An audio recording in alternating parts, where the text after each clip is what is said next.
Hello, I am Stanley002. On October 7th, 2016, a video was released in which Donald Trump was making derogatory comments about women.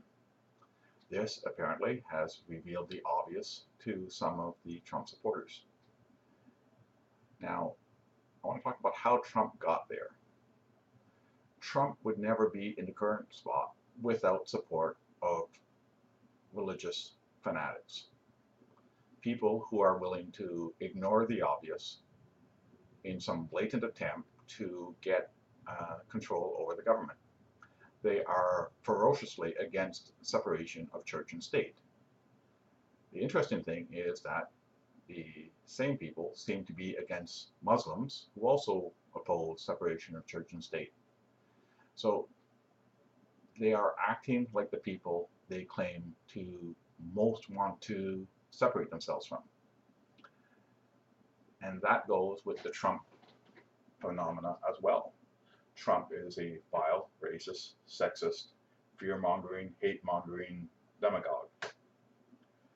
Christians are not supposed to support any of that. Yet they're willing to ignore all that because while Trump is dishonest and has never put three words together without including a lie somewhere in there, has said that he is willing to scrap separation of church and state and pretend to be Christian for at least till the election and possibly a little bit into his first term. So why is that so important?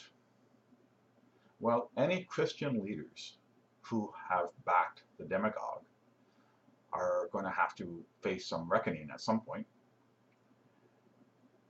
Why were they willing to support a demagogue? Why is it so important for them that the state be subjugated to religion?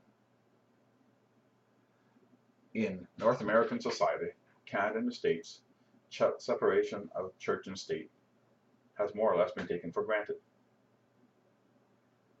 That means that church is separate from states on the issues you want to have separated and also on the issues you don't want to have separated. You can't have it halfway. So you may be saying, well, that means that church and state have to be contrary. No, not at all. If church believes in laws that are sensible, then there should be arguments for that law that do not rest on the church.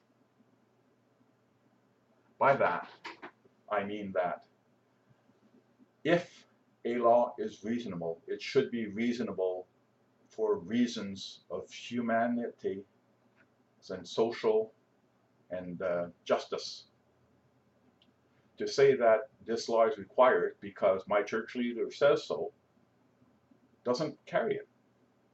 You cannot make laws on that basis because tomorrow you'll have another church leader who says something else. You'll have one that says the contrary.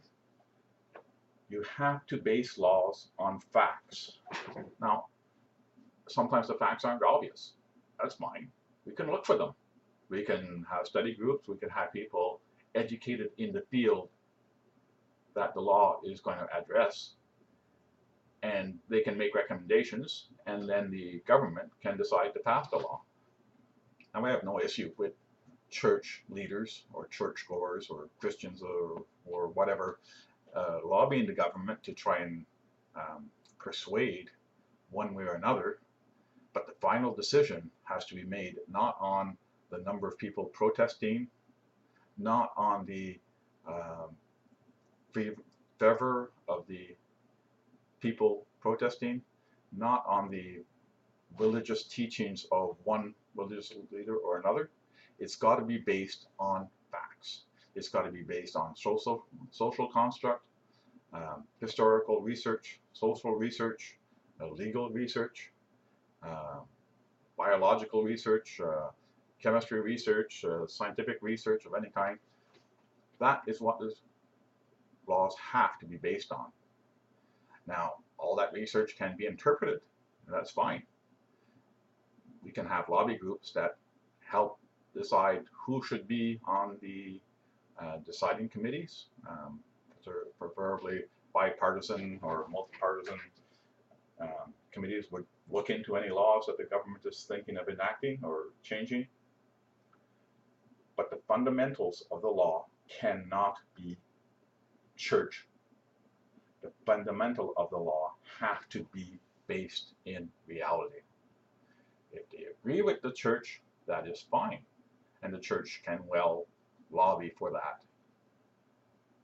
But the church cannot impose the law. The law has to stand on its own. End of story.